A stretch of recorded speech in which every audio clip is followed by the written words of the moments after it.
किसी छोटे से गांव में एक लड़का रहता था जिसका नाम गोलू था। गोलू बहुत ही आलसी था। उसे बस खाना, सोना और खेलना पसंद था। स्कूल जाना उसे बिल्कुल पसंद नहीं था और अगर कभी स्कूल चला भी जाता तो होमवर्क करना भूल जाता। गोलू की मां हमेशा उसे समझाती, बेटा, मेहनत से ही सफलता मिलती है। लेकिन गोलू हंसकर टाल देता और सोचता, काश कोई जादू हो जाता और मुझे कुछ भी करने की जरूरत नहीं पड़ती। एक दिन जब गोलू जंगल में घूम रहा था तो उसे एक पुरानी चमकती हुई किताब मिली। किताब पर सुनहरे अक्षरों में लिखा था, जादुई किताब है, जो कुछ भी लिखोगे सच हो जाएगा। गोलू को यकीन नहीं हुआ, लेकिन उसने सोचा कि इसे आजमाया जाए।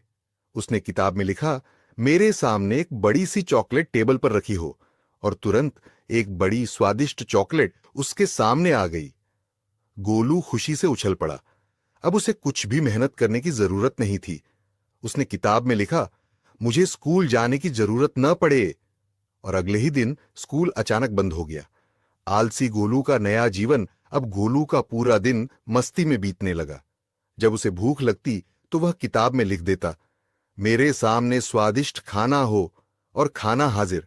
अगर उसे खेलना होता तो वह किताब में लिख देता, एक सुंदर बगीचा बन जाए जहां बहुत सारे झूले हों, और सचमुच एक बगीचा बन जाता। धीरे धीरे गांव के दूसरे बच्चों को भी इस जादू का पता चला और वे गोलू से अपनी इच्छाएं पूरी करवाने लगे। कोई खिलौने मांगता तो कोई मिठाइयां हो। गोलू अब अपने आप को सबसे होशियार समझने लगा था।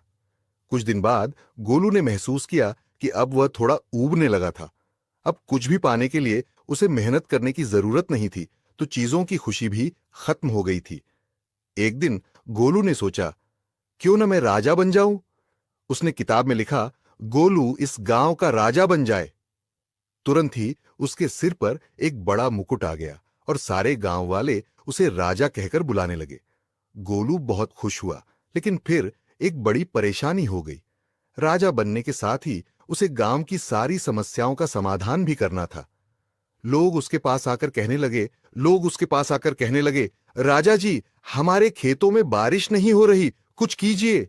राजा जी, नदी का पानी सूख गया है। राजा जी, गांव में सड़कें बहुत खराब हो गई हैं। गोलू घबरा गया।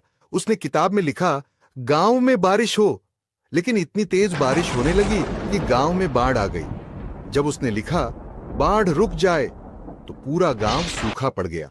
अब लोगों को पानी की दिक्कत हो गई। गोलू ने महसूस किया कि बिना मेहनत के कुछ भी करना सही नहीं होता।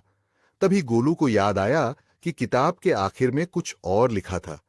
उसने ध्यान से पढ़ा, इस किताब का इस्तेमाल सोच समझकर करो। अगर इसे गलत तरीके से इस्तेमाल किया गया तो किताब और इसकी सारी शक्तियां हमेशा के लिए गायब हो जाएंगी। गोलू डर गया। उसने जल्दी से किताब में लिखा, सब कुछ पहले जैसा हो जाए। और अगले ही पल गोलू अपने घर के बिस्तर पर था। सब कुछ पहले जैसा हो गया था। गांव में कोई बाढ़ नहीं थी, वह राजा नहीं था, और जादुई किताब भी गायब हो गई थी। अब गोलू समझ चुका था कि मेहनत के बिना कुछ भी पाना सही नहीं है। अगले दिन से गोलू ने खुद को बदलना शुरू कर दिया। अब वह स्कूल जाने लगा, मन लगाकर पढ़ाई करने लगा और होमवर्क भी समय पर करने लगा। धीरे धीरे उसकी मेहनत रंग लाने लगी। अब वह खुद से खेलों के मैदान बनाता, खुद से अच्छे नंबर लाता और गांव के लोगों की मदद भी करता। एक दिन उसके टीचर मिस्टर शर्मा ने कहा, गोलू, तुम बहुत बदल गए हो। अब तुम गांव के सबसे मेहनती लड़कों में से एक हो। गोलू ने मुस्कुराते हुए जवाब दिया, हाँ मास्टर जी, अब मुझे समझ आ गया है कि असली जादू मेहनत में ही होता है। बिना मेहनत के सफलता नहीं मिलती। अगर हमें कुछ भी हासिल करना है तो हमें खुद मेहनत करनी होगी।